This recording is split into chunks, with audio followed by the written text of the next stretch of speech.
Olá a todos, sejam todos bem-vindos a mais um vídeo da nossa série A Bíblia ao longo do ano. Eu sou o pastor Rômulo e quero estar com vocês em mais um estudo aqui do nosso canal da Igreja Luterana de Interlagos.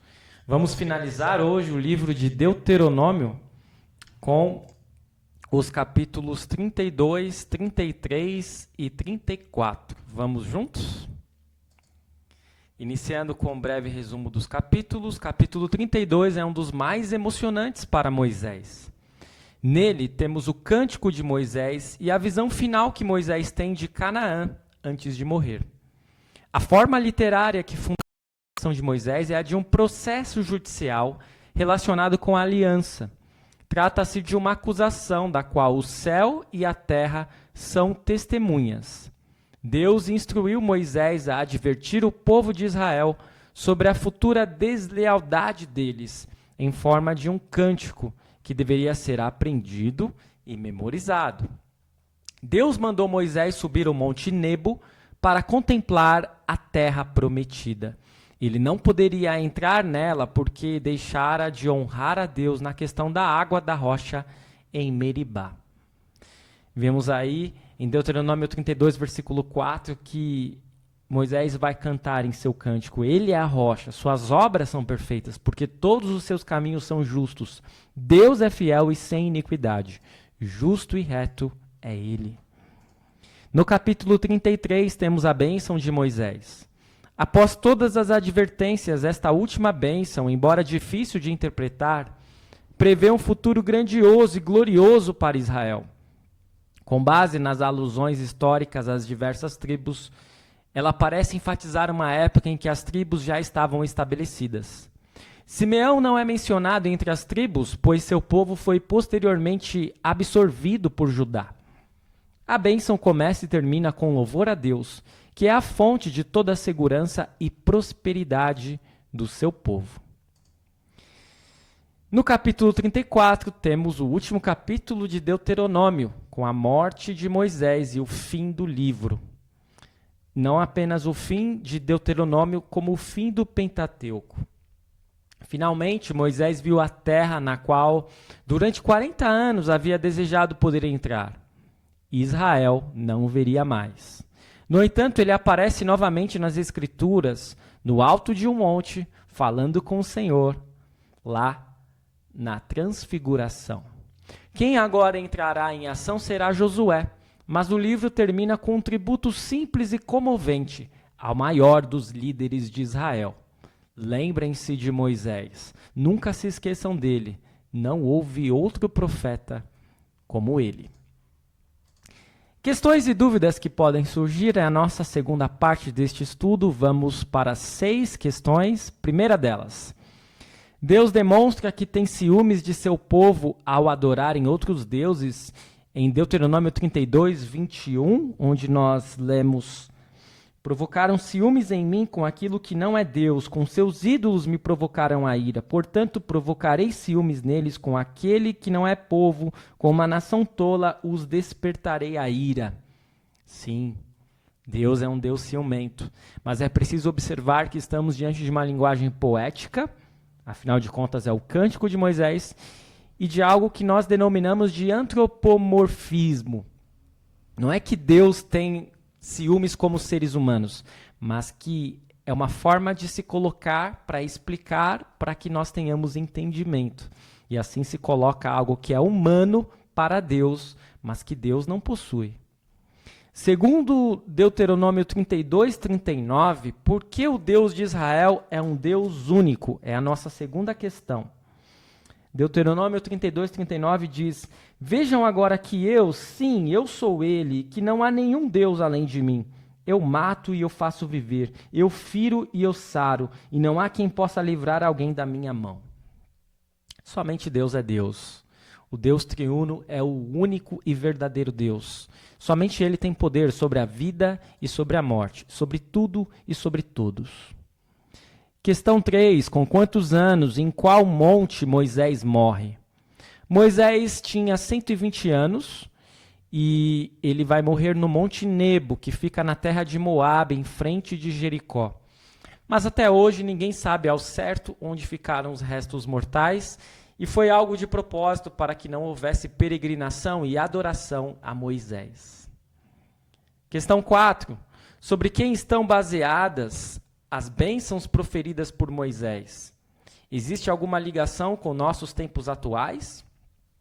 As bênçãos que Moisés profere estão atreladas às 12 tribos de Israel, que representam o povo de Deus. Nós podemos dizer que aos nossos tempos atuais ela está atrelada à igreja. Questão 5. Segundo Deuteronômio 34:7, como estava Moisés no dia de sua morte? Como nós vimos, Moisés tinha 120 anos, mas ainda não havia perdido vigor e os seus olhos não haviam se enfraquecido. Portanto, Moisés ainda estava bem. Mas havia chegado o momento de sua partida. Última questão de Deuteronômio, questão 6. Por que ao fim do livro de Deuteronômio consta que nunca mais se levantou um profeta como Moisés? Está lá em Deuteronômio 34, versículos 10 a 12, que encerram o livro de Deuteronômio da seguinte forma: Nunca mais se levantou em Israel um profeta como Moisés, com quem o Senhor tratava face a face. Nunca houve ninguém que fizesse todos os sinais e maravilhas que, por ordem do Senhor, ele fez na terra do Egito a Faraó, a todos os seus oficiais e a toda a sua terra. Nunca houve quem tivesse tanto poder e fizesse os grandes e terríveis feitos que Moisés realizou à vista de todo Israel. É claro que Moisés não viu exatamente a face de Deus, porque ele não subsistiria. Nós já falamos a respeito disso lá no livro de Êxodo. Mas, sim, ele foi o profeta que se colocou mais próximo a Deus e que Deus operou grandes feitos por meio dele. Terceira e última parte, os aspectos teológicos. Vamos finalizar com 4 aspectos. Primeiro, o Cântico de Moisés profetiza a apostasia de Israel e confessa ao único Deus verdadeiro. Empregando forças inimigas e elementos da natureza, Deus traria calamidade sobre eles. No entanto, por causa do seu nome e em sua compaixão, Deus vingaria seu povo e derrotaria o inimigo. Nós temos algumas profecias aqui em Moisés que vão muito além do tempo dele. Então nós sabemos que o povo de Israel iria perecer, mas que haveria misericórdia e compaixão, e Deus se vingaria daqueles que derrotassem o seu povo. Segundo aspecto teológico, o Senhor lembra Moisés de que ele se auto-excluiria de entrar na terra prometida por prevaricar contra o Senhor. No entanto, em sua misericórdia, Deus permite que Moisés veja à distância a terra prometida. Ele recebeu Moisés na terra prometida eterna, de forma que ele também pudesse estar em outra montanha, junto com o Messias, na transfiguração. Então nós temos assim um certo sentimento de tristeza por Moisés. Poxa, ele lutou tanto, ele, aguentou tanta coisa e não pôde entrar na terra prometida. Mas claro que Moisés entrou, só que não foi Canaã. Moisés entrou na morada celeste. Terceiro aspecto teológico. Embora faça alusão ao futuro de Israel na terra prometida, a bênção final de Moisés aponta, por fim, para além da terra prometida física, em direção à terra prometida eterna, vejam só, tornada possível por meio do Messias. O Messias, diferentemente de Moisés, não prevaricou e viveu em perfeita obediência ao Pai. Ele adentrou a terra prometida eterna para preparar um lugar para nós. Prevaricar aqui é não seguir exatamente aquilo que se deveria seguir. Moisés, lá no episódio de Meribá, da água da rocha em Refidim, ele não confiou em Deus. Ele simplesmente pegou o seu bordão, o seu cajado e bateu com força na pedra até que saísse água. E não foi uma postura prudente, por isso ele acabou não adentrando a terra prometida. Mas eu tenho para mim também que foi, de certo modo, algo que Deus precisava fazer, porque senão iam endeusar demais Moisés, e Deus preparou muito bem a sucessão, colocando Josué em seu lugar. Quarto e último aspecto teológico. A conclusão de Deuteronômio sinaliza a transição da liderança de Moisés para Josué. A transição da comunicação oral da palavra para a comunicação escrita da palavra. A transição da peregrinação no deserto para a ocupação final da terra prometida. As mensagens finais de Moisés ao povo incluem tanto advertências quanto promessas. As promessas na bênção de Moisés apontam para aquele que é digno de tanto maior glória do que Moisés, a saber, Cristo. Pois embora Moisés tenha sido um servo divino e fiel que anunciou a palavra de Deus, Cristo é o Filho de Deus, a quem Deus constituiu o herdeiro de todas as coisas.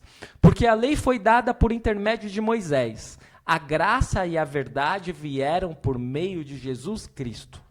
Embora Moisés tenha se auto-excluído de entrar na terra prometida por causa de sua desobediência, Deus lhe permitiu contemplar em primeira mão o cumprimento de toda a Escritura, para Moisés e para nós, na transfiguração de Cristo.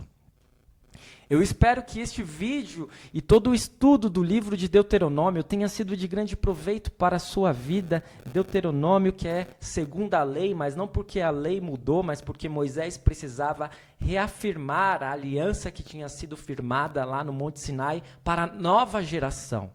Eu espero que nós possamos seguir a lei, inculcar a lei em nossos filhos, em nossos netos, em nossos descendentes, e que nós possamos sempre lembrar que nós temos uma decisão de vida ou morte, seguir a Deus ou não segui-lo, seguir a sua vontade ou não segui-lo. Esse livro foi fantástico, foi ótimo para mim fazer este estudo, ter a sua companhia, mas não se engane, nós vamos seguir. É uma alegria fazer este estudo. Amanhã teremos uma introdução aos livros históricos. Acabamos Pentateuco, vamos iniciar um livro histórico. Esse é um trabalho produzido por mim, pastor Rômulo Souza, um projeto da Igreja Luterana de Interlagos. Curta, comente, compartilhe, ative o sininho de notificações e, se possível, se você quiser, fique à vontade de também fazer sua contribuição, que irá nos ajudar muito. Fique na paz do Senhor e até amanhã com um novo vídeo.